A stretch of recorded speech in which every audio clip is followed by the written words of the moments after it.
Na semana passada, uma notícia chocante saiu em vários veículos de mídia contando a história de um jovem que foi mortalmente ferido depois de entrar numa jaula de leões, num zoológico de João Pessoa.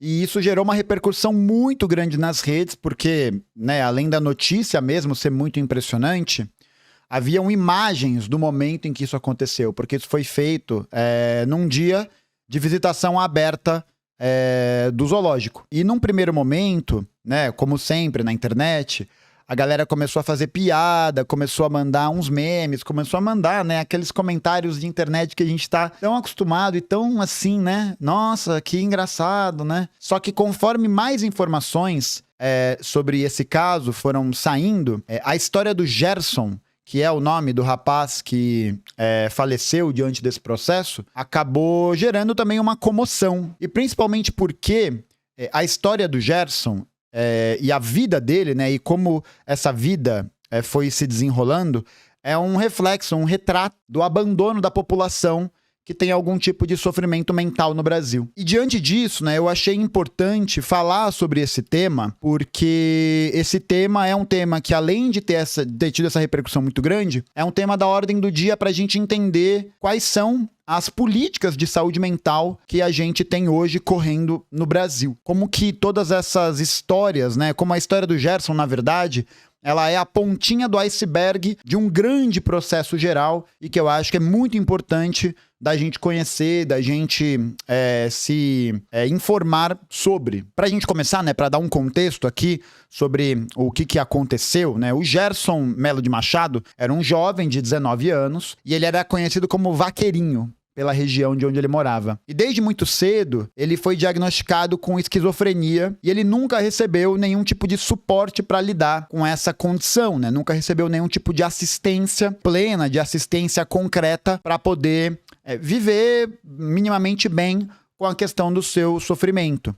O Gerson e os 4 irmãos, então o Gerson ele tinha 4 irmãos, e todos eles foram destituídos da mãe e da avó, porque elas duas também foram diagnosticadas com esquizofrenia, e eles foram encaminhados para adoção. Os 4 irmãos do Gerson foram adotados, mas o Gerson foi o único que não foi. E aí, isso acabou levando o Gerson a ter uma vida muito transeunte. O Gerson ficava vagando por aí, Ele não tinha para onde ir, ele não tinha assistência, ele não tinha nenhum tipo de recurso nesse sentido, E durante toda a vida dele, uma vida curta, Ele faleceu aos 19 anos, e entre os 7 e os 18 anos, existem vários registros que ele passou por diferentes tipos de tratamentos psiquiátricos, ele passou por diferentes instituições ao longo dos 7 aos 18 anos de idade. E aí, quando o Gerson tinha 10 anos, ele foi levado para o Conselho Tutelar de Mangabeira, que fica na zona sul da capital da Paraíba, de João Pessoa, e ele foi levado para lá pela Polícia Rodoviária Federal, porque a Polícia Rodoviária Federal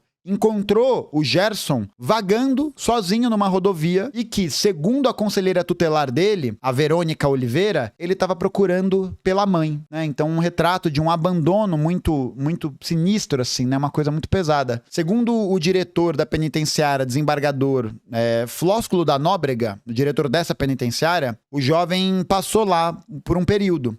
E ele acumulou 16 passagens pela polícia. Ele teve 16 passagens pela polícia, sendo 10 em presídio de menor e 6 em presídios de maior. E sempre que ele tinha essas passagens, ele era solto por causa da condição de saúde dele. Então ele se envolveu em muitos pequenos delitos, muito influenciado pela galera que levava isso como brincadeira, tal. Então tiveram registros de que ele aprendeu a furtar motos, e ele ia lá, furtava a moto, levava pra delegacia a moto que ele havia furtado, e depois ele era preso e solto em seguida, porque não tinha muito pra onde ir, não tinha muito o que fazer. Um mês antes da morte do Vaqueirinho, a justiça tinha determinado a internação dele numa instituição psiquiátrica. O juiz Rodrigo Marques Silva Lima, da 6ª Vara Criminal do Tribunal de Justiça da Paraíba, indicou o Hospital de Custódia e Tratamento Psiquiátrico como local adequado para o tratamento dele. Um tratamento que seria médico, intensivo e supervisionado de acordo com as necessidades dele nesse momento. Uma semana antes do ocorrido, uma semana antes desse episódio da jaula da leoa, ele tinha sido solto depois de tentar danificar caixas eletrônicos no bairro da Mangabeira, onde ele havia sido encontrado quando era mais jovem. Logo depois dele ser liberado, ele foi detido mais uma vez por apedrejar uma viatura da Polícia Militar nas proximidades da central de flagrantes. E aqui, gente, tem um ponto que é muito importante. Tem um ponto que é muito importante para você que está vendo. O Gerson cometia esses delitos com frequência, e ao ser perguntado de por que ele cometia esses delitos, ele dizia que depois que ele havia sido solto, né, liberado das instituições de acolhimento para menores, ele ficou totalmente largado. Então, muitas vezes ele não tinha como comer, ele não tinha onde dormir, e ele não tinha como arrumar emprego, porque ele não tinha dinheiro para poder tirar os documentos dele. Então ele não conseguia ter uma estabilidade. E aí vários relatos, né, de policiais, dessas organizações, apontam que ele queria ser preso justamente porque na prisão ele poderia ter um lugar para dormir e ter o que comer. Então é realmente um negócio que quando a gente analisa, a gente observa, se percebe o nível desse abandono. Se percebe o nível de como ele foi sendo jogado à margem da sociedade. A conselheira tutelar que cuidava do caso dele afirmou que mesmo o conselho tutelar pedindo laudos para que ele recebesse a devida atenção do Estado, isso nunca foi feito porque diversas instituições públicas alegavam que o problema do Gerson era referente a comportamento e não a uma questão de saúde. Então o Gerson sempre teve dificuldade de aderir a tratamento de uma forma mais prolongada, justamente por não ter recebido apoio durante toda a sua vida e por conta dessa inconstância. Então ele foi sendo jogado para lá e para cá e acabou levando à ocorrência dos eventos que todo mundo viu e que, num primeiro momento, né, como eu já comentei, o pessoal piada, né, fez ali uma graça. Conforme a história dele foi se revelando, se mostrou que não tinha graça nenhuma. E aqui, talvez, o ponto mais emblemático, né, o ponto mais simbólico dessa história toda seja, né, essa questão. Por que ele invadiu a jaula da leoa? Por que ele teve essa ideia de escalar um muro de 6 metros de altura e entrar na jaula do leão? Desde criança, o Gerson comentava que o sonho dele de vida era domar leões na África. O sonho dele, a pira dele, era domar leões. Ele, inclusive, chegou num evento, num acontecimento, a subir num trem de pouso de um avião que, na imaginação dele, né, na cabeça dele, iria para a África. E aí ele foi detido, foi retirado do espaço, né, mais uma vez liberado e tal. Então, esse evento, né, esse caso, é um caso muito emblemático, porque é mais um dentre muitos casos que refletem uma lógica de abandono e de punição à vida das pessoas que precisam de atenção relacionada à saúde mental. E nos últimos anos, no Brasil, isso tem piorado de maneira muito, muito sensível. Isso tem piorado de um jeito, assim, muito grande. Porque na lógica, principalmente na lógica capitalista, existe um senso de entendimento daquilo do que é normal. Para que essa ordem social pudesse ser articulada, foi necessário que diversas instituições fossem criadas para poder criar uma baliza, né, uma referência sobre aquilo que é normal e aquilo que é anormal. Só que essa anormalidade, né, aquilo que é considerado anormal, aquilo que é considerado diferente, aquilo que é considerado distinto em relação a todas as outras coisas, no nosso caso, foi tratado como caso de doença e caso de confinamento. E a gente percebe que a história do Gerson, da entrada dele numa jaula, conta também a história de um outro formato de jaula, né? De um outro formato de prisão que faz com que essa lógica de assistência seja preterida em nome de uma lógica de aprisionamento, de uma lógica de isolamento, que é a jaula, que é a história, a lógica e a ação dos hospitais psiquiátricos. Então, o manicômio, como a gente conhece hoje, é uma invenção relativamente recente. Lá no final do século XIX e começo do século XIX, na Europa, surge o que a gente vai conhecer como alienismo. O alienismo era uma nova modalidade da medicina que era especializada em tratar os alienados. Então, algumas figuras famosas do campo da medicina tinham essa ciência como balizadora. Qual que era essa ideia? A ideia de que você precisava libertar os loucos das correntes. Então a gente tem até como referência um conto muito famoso, né? Que é o conto do O Alienista, do Machado de Assis, que é uma referência literária que eu recomendo muito que vocês leiam. Muito, porque é realmente uma história muito simbólica nesse sentido. Só que essa ideia da montagem dessa ciência, né, da montagem dessa prática, veio junto com uma outra coisa. Qual que é essa lógica, né? Qual que é essa prática? O início de um sistema de isolamento, de vigilância e de disciplina daqueles que eram considerados os doentes mentais, daqueles que eram considerados os anormais. Qual que era a ideia? A ideia era afastar a população dessa vida comum e controlar o comportamento delas e tentar enquadrá-las nesse padrão de normalidade que servia à nova ordem social que estava nascendo com o capitalismo industrial. Então, nessa lógica, né, do capitalismo industrial, era importante que se estabelecesse um sentido de realidade que não fosse interrompido por esses casos. Então isso vai acabar levando ao desenvolvimento da ciência psiquiátrica dominante, vai acabar levando ao nascimento desse conceito de normalidade. No Brasil, esse modelo ele vai chegar ali por volta também do século XIX. Em 1852 vai ser inaugurado no Rio de Janeiro o Hospício Pedro II, que depois vai receber o nome de Hospital Nacional dos Alienados, o primeiro grande hospital psiquiátrico do país. Esses alienados ficavam jogados em cadeias, em porões ou vagando pelas ruas. Então a ideia do hospício, do hospital psiquiátrico, dessa modernidade nascida com o capitalismo industrial, foi vista como uma solução moderna, mas que na prática funcionava como um sistema de higiene social. Qual que era essa ideia do sistema de higiene social? Retirar de circulação toda essa população que era pobre, considerada indesejada, pessoas consideradas desviantes e esconder essa população atrás de muros, longe do olhar da cidade normal. Então era uma forma, até hoje, né, porque isso ainda existe, é uma forma de você garantir que esses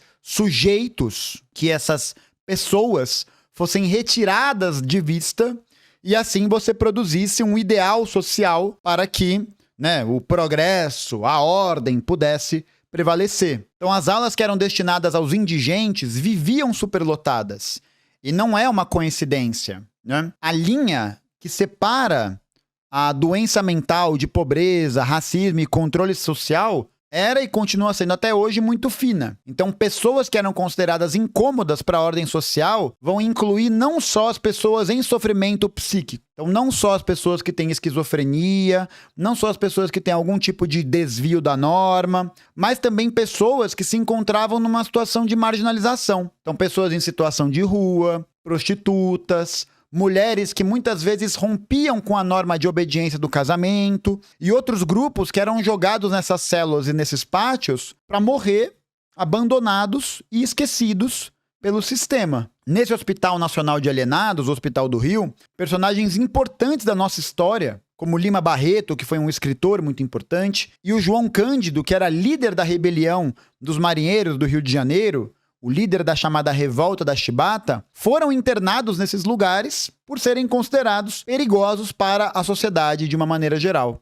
Outro caso emblemático que vocês talvez tenham ouvido falar, que é o mais famoso deles, é o Hospital Colônia de Barbacena, em Minas Gerais. O hospital que ficou conhecido como o hospital onde ocorreu o Holocausto Brasileiro. Tem um livro muito bom de uma jornalista chamada Daniela Arbex, chamado Holocausto Brasileiro, que é um livro para aqueles que têm estômago forte. É um livro que relata a história desse Hospital Colônia e que vai ser um espaço fundado para cumprir com essa lógica. O hospital foi fundado em 1903 e ele recebeu não só pessoas com transtornos mentais, mas também mulheres que eram consideradas incômodas, homossexuais, alcoólatras, pobres, gente que simplesmente atrapalhava a ordem familiar ou a ordem urbana. Se estima que nesse hospital morreram cerca de 60 mil pessoas. Eu vou repetir. Se estima que nesse hospital morreram cerca de 60 mil pessoas. Essas mortes eram ocasionadas pelo frio, pela fome, pelas doenças, que não tinha nenhum tipo de tratamento sanitário, por maus tratos sistemáticos. E essas experiências foram sendo registradas por jornalistas e por muito tempo isso ficou escondido debaixo do tapete.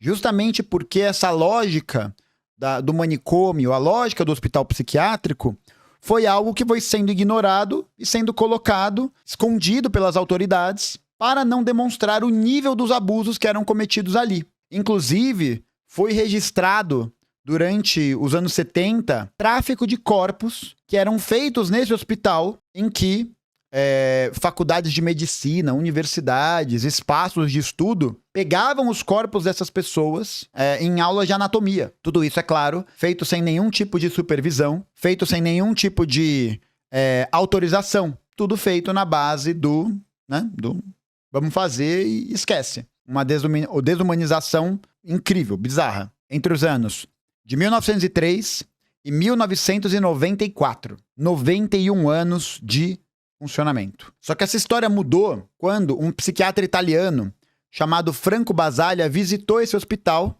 e comparou a situação desse hospital a um campo de concentração. E a partir dessa denúncia e de outras que foram surgindo se viu que o caso de Barbacena não era um erro do sistema, mas era exatamente o que ele previa. Era exatamente a sua função social. Qual que era a sua função social?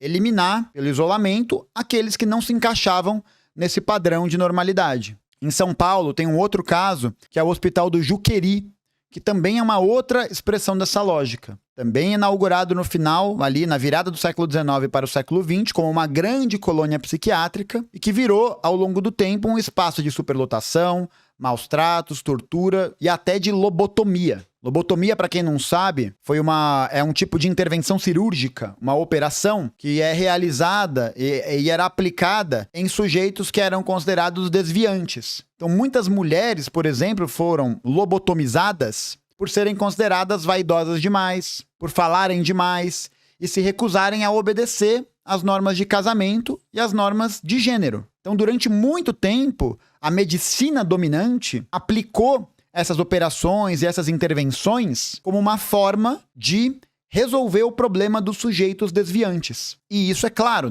foi sendo utilizado. E hoje em dia você tem outros métodos, que são utilizados nesse sentido. Durante a ditadura militar, esse complexo de Juqueri também foi usado como prisão política. Então, mais uma vez, o hospício, o hospital psiquiátrico, funcionou como uma ferramenta de controle dos corpos e das dissidências, das diferenças. Muito além daquilo do que a gente chama hoje, em estrito senso, de doença mental. Então esse contexto, ele é importante, Por quê? Porque durante muito tempo, os hospitais psiquiátricos e o ramo da medicina, de uma maneira geral, foram tratados como lugares neutros, de tratamento científico, de tratamento feito para trazer essas pessoas de volta à normalidade, mas que cumpriam, na sua grande maioria de funcionamento, a função de separar, esconder e disciplinar as pessoas que estão ali. Tem um livro muito bom do Foucault, chamado História da Loucura, em que ele vai abordar também esses temas, em que ele vai tratar e mostrar como esse conceito de loucura que a gente tem hoje não é um conceito dominante e padronizado ao longo da história, mas de como ele foi sendo alterado ao longo do tempo, justamente para que ele pudesse servir como um discurso que separasse aquilo que é normal daquilo que é loucura, e os loucos, esses sujeitos desviantes, fossem tratados como sub-humanos. Então, a gente tem vários casos de prisioneiros políticos, de pessoas que lideraram revoltas, de sujeitos que tinham algum tipo de visão crítica da sociedade serem tratados dessa maneira para serem considerados sujeitos desviantes. Isso serviu para tirar de cena todo mundo que incomodava e servia para maquiar essas mazelas sociais e manter intacta essa fantasia de uma sociedade organizada, limpa, produtiva, e aí você trancava o problema para a cela, para o pátio, e nunca mais via essa questão. Então foi justamente por conta de casos como esses, E que, assim, a história do Gerson se reflete muito nisso. Uma falta de assistência, uma falta de acompanhamento, uma falta de presença, das organizações de saúde nesses espaços, que denúncias começaram a sair disso. E a partir dessas denúncias, começou a ser realizado um movimento muito importante no Brasil. Muito, muito importante. Que é o movimento da reforma psiquiátrica. Nos anos 70, lá atrás, começou a se organizar esse movimento da reforma psiquiátrica, que tinha essa crítica de ver o hospital psiquiátrico, de ver o manicômio, de ver essa lógica da normalidade como uma lógica cujo objetivo não era dar um tratamento melhor para as pessoas, não era incluí-las dentro da sociedade e permitir que elas pudessem ter o seu sofrimento psíquico amenizado. Mas era um movimento que servia para segregar as pessoas, retirá-las de circulação. Então, a reforma psiquiátrica, ela veio com uma nova perspectiva. Ela veio com um novo horizonte, muito influenciada por esse psiquiatra italiano que eu falei, o Franco Basaglia. E ela tinha como principal objetivo, como principal centro de análise, a montagem de uma sociedade sem manicômios. Uma sociedade em que o cuidado, em que essa gestão seria feita não a partir do isolamento, não a partir dessa separação, não a partir do aprisionamento, mas sim a partir de um cuidado comunitário, a partir de um cuidado que fosse exercido por outras terapias, por outros tratamentos, que não esse tratamento da medicalização excessiva, que não esse tratamento da lobotomia, que não esse tratamento da prisão. Então, a reforma psiquiátrica, ela vem como um novo movimento que buscava tirar as pessoas dessa lógica de jaula. Então, é nessa direção que a gente vai ter a criação das redes de cuidado aberta, que eram próximas do cotidiano e que são articuladas com várias outras áreas. Então, é a retirada dessa supremacia, né, dessa hegemonia da atenção médica asilar, né, do isolamento, e a articulação com áreas como assistência social, escola, trabalho, moradia. Então, tudo isso, né, foi feito para que essa lógica pudesse ser superada. Esse movimento, né, como eu comentei, ele tem inspiração nessas práticas desse psiquiatra, do Franco Basaglia. Esse cara, ele atuou durante os anos 60 em algumas cidades italianas que tinham manicômios, especificamente na cidade de Trieste e de Gorizia. A prática do Basaglia estava associada a uma nova forma de tratamento. Qual que era essa forma? Era uma forma que não consistia mais em isolar e aprisionar o paciente, mas de reinseri-lo na cultura e na comunidade local. Esse modelo começou a ser visto como um grande sucesso porque as internações nos hospitais psiquiátricos começaram a diminuir cada vez mais. E esse modelo passou a ser recomendado pela Organização Mundial da Saúde. Em 78, no Brasil, a Divisão Nacional de Saúde Mental, que era um órgão vinculado ao Ministério da Saúde, teve uma movimentação de profissionais que começaram a denunciar as condições de degradação humana em que a maior parte desses hospitais psiquiátricos no país atuava. Então, isso foi, lembrando, né, 78 a gente está falando de ditadura empresarial militar. Durante esse período, a lógica do manicômio se fortaleceu como prática dominante, né? Como prática hegemônica.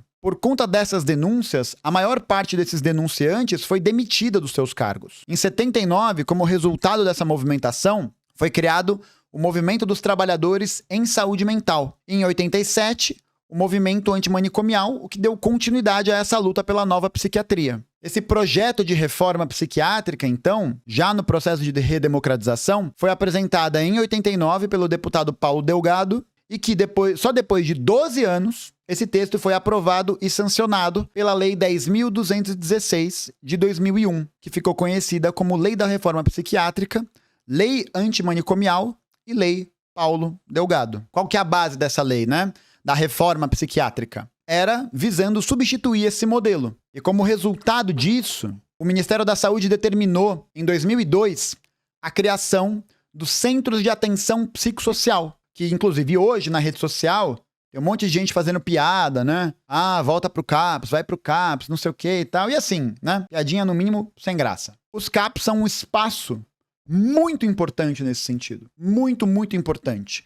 Porque é um espaço onde acontece o acolhimento de pacientes com transtornos mentais em tratamento não hospitalar. Ou seja, não é um espaço que o cara vai ficar ali isolado, vai ficar ali dopado o tempo inteiro, que ele vai ficar jogado no pátio, jogado na cela. É um lugar que presta assistência psicológica e médica, mas que visa a reintegração dessas pessoas à sociedade. Uma reintegração que elas possam ter uma vida minimamente estável, né? Uma vida minimamente digna, né? Uma vida que elas possam ser reinseridas, que busca humanizá-las. Então, não é a lógica dominante da medicina que foi articulada durante todo o século XX, de isolamento, de alienação, segregação, mas uma lógica de reintegração. Sabe quem? Que país tem uma lógica muito parecida com essa?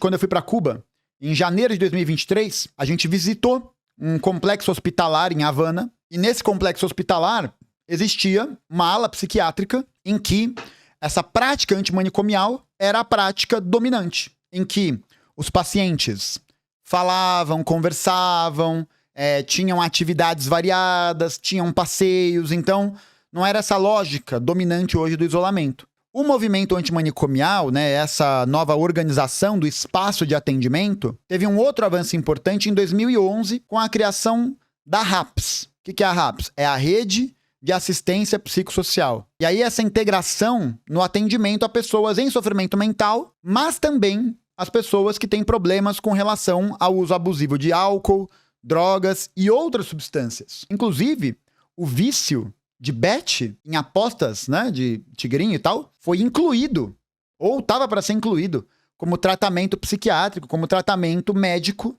nessa organização. Então essa rede, ela tem vários graus de complexidade, ela dispõe de vários serviços para atender não só os pacientes, mas também as famílias, as comunidades envolvidas. E a lógica é simples, né? A lógica, assim, é relativamente simples. A ideia é saúde mental não é problema individual, nem caso de polícia, mas uma questão de direito. E esse cuidado deve garantir vínculo, moradia, trabalho, sociabilidade. Hoje, a gente pode observar que essa lógica, apesar de ter um avanço muito importante na nossa realidade, né? Uma realidade assim que a gente observa nas ruas, de abandono, de isolamento, vem sendo prejudicada. Então aqui em São Paulo, por exemplo, essa lógica manicomial, essa lógica de isolamento, de violência, de desumanização, é feita, por exemplo, com as pessoas que estão em situação de rua, com as pessoas que estão morando, né, vivendo à margem na Cracolândia. E isso se expande para todos os lugares. Todos os lugares. Vocês vão poder observar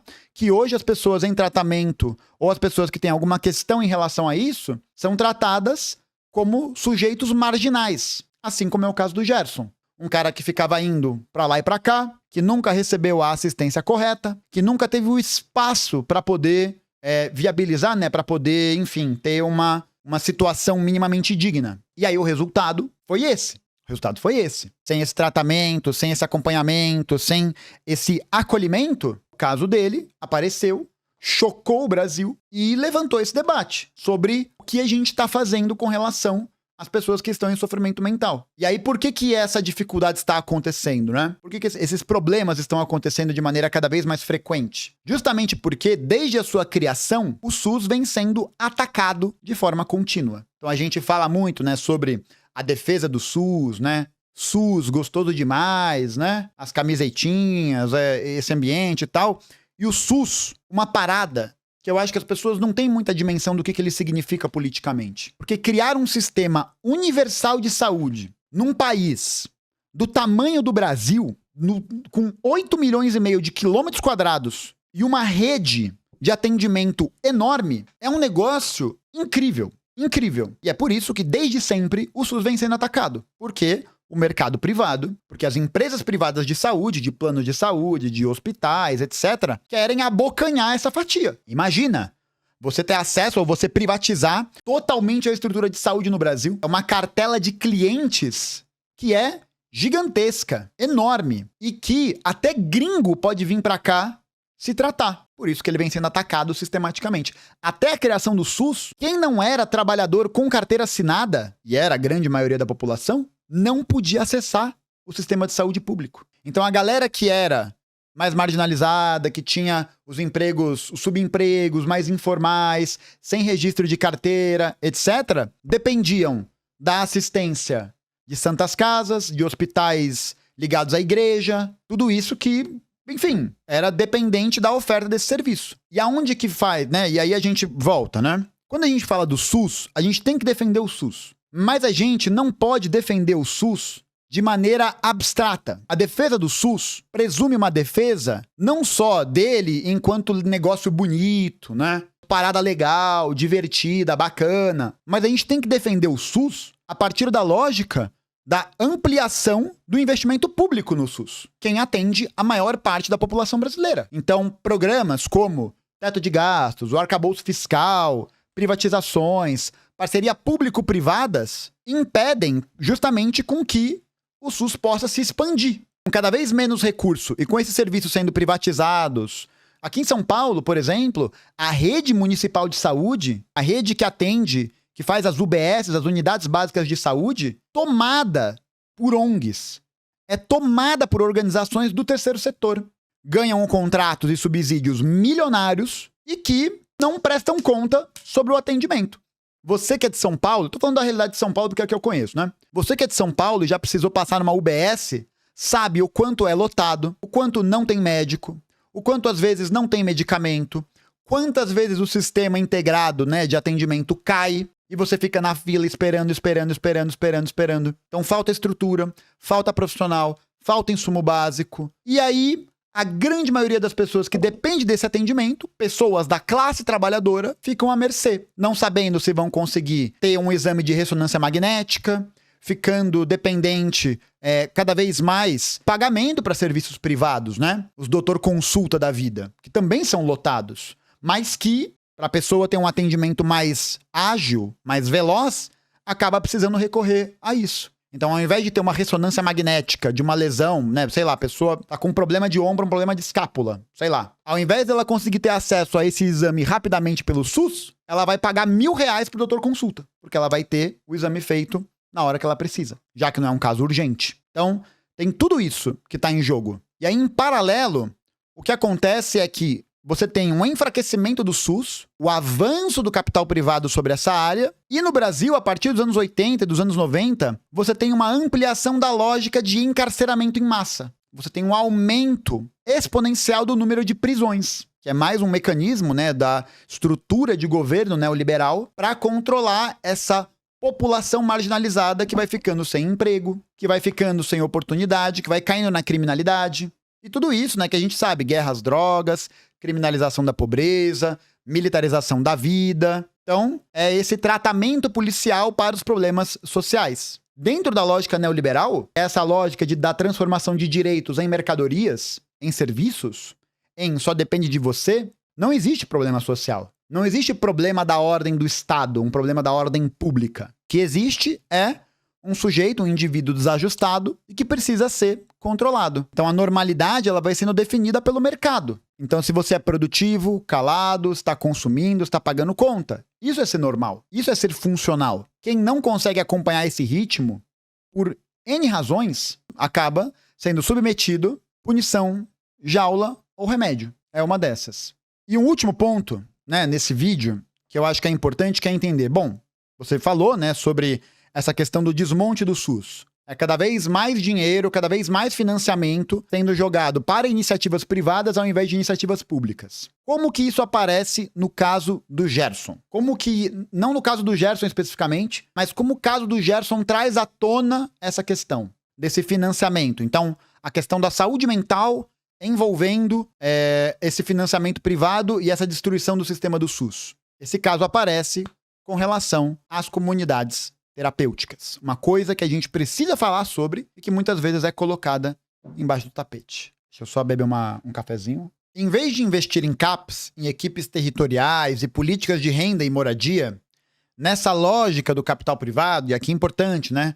A gente sempre fala, o Estado é o balcão de negócios da burguesia. O Estado é o espaço onde os lobbies privados, onde os sujeitos econômicos privados fazem os seus negócios, fazem as suas transações econômicas. O Estado vai despejar dinheiro em instituições privadas que muitas vezes são ligadas a grupos religiosos e que funcionam como novos manicômios baratos. Então, esses novos manicômios, esses novos formatos de hospital psiquiátrico, são formatos em que a gente acompanhou, ou pôde acompanhar, denúncia de paciente torturado até a morte em clínica irregular. Os internos são submetidos a trabalho análogo à escravidão em nome da laborterapia, né? O tratamento de saúde baseado em trabalho de pedir dinheiro, de vender bala, de fazer toda essa movimentação. Em unidades que são financiadas, muitas vezes, com dinheiro público, que não tem médico, não tem psicólogo, é cheio de regra disciplinar, de castigo, isolamento e violência. Essas comunidades terapêuticas, elas viraram um depósito de gente pobre em sofrimento, que serve, ao mesmo tempo, como um mecanismo de controle social e fonte de lucro para quem administra. Tem um livro, da Lavra Palavra, que se chama O Marxismo e a Loucura, Um livro que fala sobre a abordagem marxista sobre esse conceito da loucura, da normalidade, né? E aí você tem vários textos muito bons, inclusive, tanto de autores brasileiros debatendo isso, quanto excertos, quanto textos pequenos de outros autores internacionais. Tem um texto do Marx que se chama O Caso da Lady... Eu não sei falar o nome dela. A Prisão de Lady Bowler-Lytton. Prisão de Lady Bowler-Lytton. Que é o caso de uma mulher que foi internada num hospital psiquiátrico, na época do Marx, porque se recusou a obedecer ordens do seu marido, que era um conde, era um nobre inglês, muito importante, e que vai ser internada por não cumprir com esse papel social. E nesse texto, o Marx já fala que existiam instituições, que existiam organizações privadas que ganhavam dinheiro e subsídio do Estado inglês para poder serem manicômios e hospitais psiquiátricos. Algo que acontece até hoje no Brasil. Então, ao invés de você fortalecer os CAPs, as RAPs, essas instituições, você tem o fortalecimento das comunidades terapêuticas. As comunidades terapêuticas passaram a ser uma estrutura complementar à rede pública a partir de 2011. E a partir de 2016 e 2017, ou seja, pós-golpe contra Dilma, a importância e o financiamento do dinheiro público delas aumentou muito. Então elas passam não só a ser um instrumento complementar, mas passam também a ter uma importância cada vez maior, até como substituição em muitos casos para as CAPs. Segundo um levantamento da Conectas/Sebrap, eu vou deixar todas as referências, artigos, informações, livros e tal que eu falei aqui embaixo, na descrição, tá? Entre 2017 e 2020, o governo federal investiu cerca de 300 milhões de reais em comunidades terapêuticas. Se você somar estados e prefeituras das capitais, esse total chega a 560 milhões de reais de dinheiro público somente em 4 anos. Isso representou um aumento de 109% nos valores transferidos pelo governo federal para essas entidades entre 2017 e 2020. Com dados apresentados em uma audiência do Senado sobre as comunidades terapêuticas, olha só o tamanho do crescimento que elas tiveram e, portanto, um crescimento ligado também ao seu financiamento. Em 2018, existiam cerca de 2.900 vagas em comunidades terapêuticas financiadas pelo governo federal. 2018, 2.900 vagas. Em 2020, esse número saltou para 10.680 vagas. 10.680 vagas. Em 2021, terceiro ano do governo Bolsonaro, o governo federal passou a financiar 700 comunidades terapêuticas, com 17 mil novas vagas, e um gasto que naquele ano chegou a 600 milhões de reais. Em paralelo, não existe um número exato quantas comunidades terapêuticas existem no Brasil, mas se estima que sejam mais ou menos 2.000 unidades. Então, é cada vez mais uma substituição do modelo de atendimento das CAPs para o modelo das comunidades terapêuticas. E aqui, no ano de 2021, que eu comentei, o Ministério da Saúde financiou 700 comunidades terapêuticas com 17 mil novas vagas e gastou mais ou menos 600 milhões de reais. Beleza?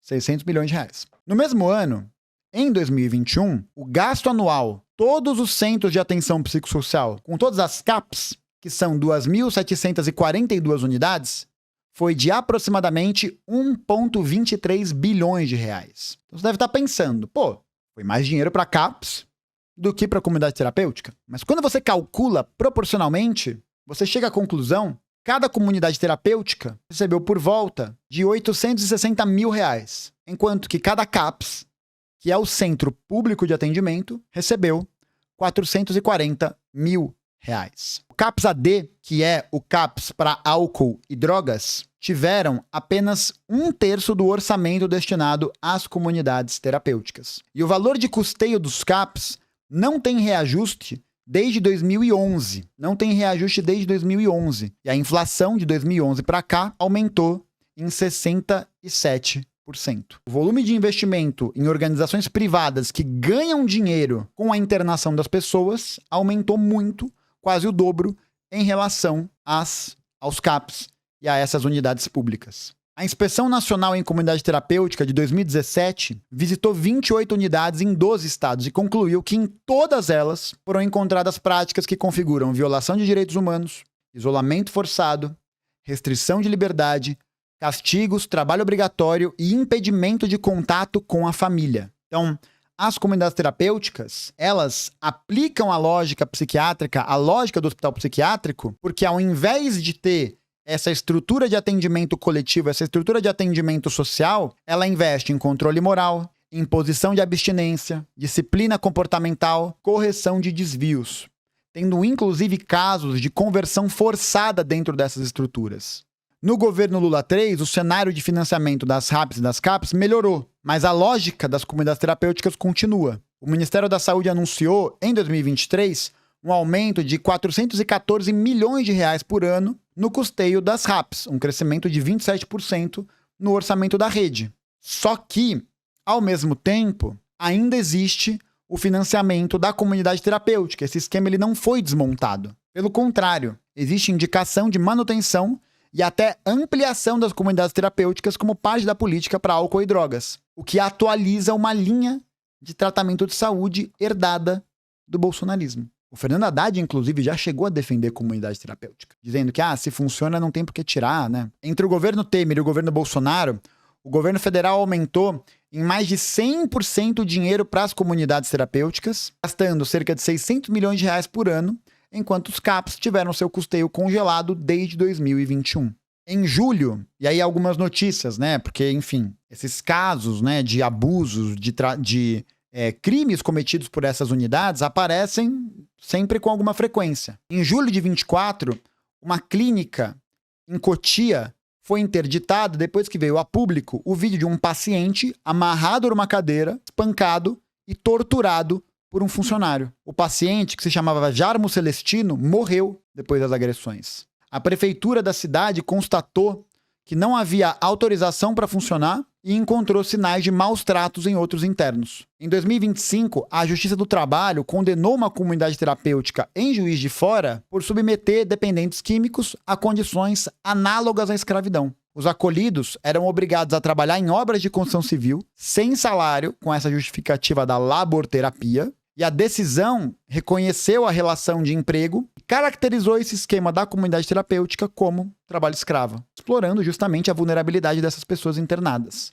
Então são vários casos. Se vocês procurarem aí na internet, vocês vão encontrar várias denúncias nesse sentido e várias denúncias que mostram o caso do Gerson e essa lógica manicomial toda não é um caso isolado e não é um caso de loucura particular. É uma engrenagem, é um motor. É algo que funciona dessa maneira. Um Estado que desmonta o SUS, esvazia as políticas de saúde mental, terceiriza o cuidado para instituições de controle e depois fica surpresa quando uma tragédia como essa acontece. Então, o ponto do vídeo, né? Acho que o ponto dessa reflexão toda, desse podcast enorme que se transformou isso aqui, quase 1 hora de vídeo, não é transformar o Gerson num personagem triste, né? Nem te deixar paralisado, né? Pensando, pô, fudeu, acabou o mundo, tal. Mas é o contrário. É lembrar, né? E mostrar para vocês que todas essas políticas que a gente tem visto se ampliarem nesse último período são políticas públicas escolhidas. São políticas públicas que têm um fundo de decisão, têm um motivo para ser. Então, do mesmo jeito que eles escolheram cortar as CAPs e empurrar a gente para a comunidade terapêutica e para manicômio judiciário, a gente precisa fazer essa denúncia, a gente precisa trazer esse tema à tona para promover o movimento contrário, que é o fortalecimento do SUS para além do discurso bonito, do discurso abstrato, contra as políticas de austeridade, contra as políticas de corte de gastos, o fortalecimento da rede de atenção psicossocial, da assistência social, e entender que enquanto a gente, né, enquanto essa forma, essa modalidade de tratamento de sofrimento mental, como o caso de polícia, não parar, casos como o do Gerson vão continuar acontecendo. Talvez não com a mesma brutalidade, com a mesma barbaridade, com o mesmo tipo de choque, mas que vão aparecer cada vez mais. Se esse vídeo te ajudou, né, enfim, acho que era uma reflexão importante para ser trazida aqui, para você que viu o caso dele, ou que é psicólogo, ou que é médico, ou que é só, enfim, um curioso aí do tema. Eu queria pedir para você deixar um comentário se essa história, de alguma maneira, se você conhece alguma história nesse sentido. Se você conhece algum caso, porque apesar, né, de não parecer, esse tipo de história é muito mais comum do que a gente imagina. Muito mais comum. De um parente, de um amigo, de alguém que, como o Gerson, era conhecido pela cidade, era conhecido pela sua comunidade. Porque o relato dessas histórias, assim como foi em Barbacena, em Juqueri, no Hospital Nacional dos Alienados, e em vários outros lugares, são histórias que demonstram que o caso do Gerson não foi um acidente, não foi um caso isolado, mas sim o produto de uma política, o produto de uma lógica, o produto de uma lógica que corta o sujeito para que ele possa se adaptar a essa normalidade, ou a esse pretenso conceito de normalidade, em que tudo que é normal vai sendo valorizado e tudo que é considerado desviante, fora da normalidade, vai sendo patologizado, vai sendo transformado em patologia, em doença para ser curada. Mas aí a questão que fica é essa, né? Qual que é a cura proposta pelo sistema capitalista? Qual que é a cura proposta para essa articulação? Porque é isso, falando sobre isso e trazendo esse tema, que a gente pode desmontar, na prática, essa lógica de jaula. Essa lógica que é a lógica permanente da internação, do isolamento e da desumanização. Assim como, há muito tempo, nos disse Frantz Fanon, Franco Basaglia, Michel Foucault e tantas outras pessoas envolvidas nesse debate. Então, se você gostou, se esse vídeo foi importante, foi interessante para você, compartilha ele com alguém que você viu que comentou dessa história, ou compartilha ele com alguém que você acha que vai se interessar por esse tema, pra gente poder dar mais ventilação para isso, tá bom? Obrigado por ter assistido até aqui, não se esqueça de curtir o vídeo também, de se inscrever no canal, caso você não seja inscrito. A gente se vê por aí, tá bom? Grande beijo, valeu e até a próxima.